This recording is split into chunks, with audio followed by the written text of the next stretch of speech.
Негде отприлика околу 110.000 прекршоци се констатирани за период од 24 часа. Само за Скопје? Само за Скопје, катастрофална бројка.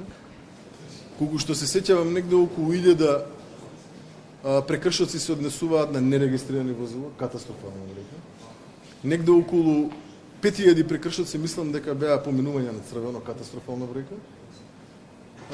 И за оваа бројка не ме држат да збораме тука негде, сигурно е во илјадници, но најстрашното е што негде над 90% од купната бројка, ако не и повеќе, е пречекорување на брзина. До 51 и 52, ако е дозволено 50, е прекршок, не е крично.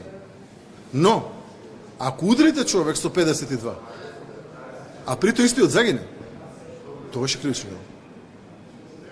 Најодговорно тврдам, не постои сообраќајна незгода со смртни последици, која што е настаната како последица на почитување на сообраќајни правила.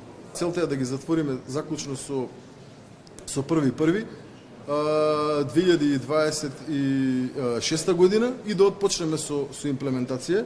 Сме на мислење дали тоа да биде сепак 1.1 или да биде 1.2. Зошто? Заради тоа што не сакаме да наметнеме решение кое што нема да биде, да речам, подготвено за имплементација.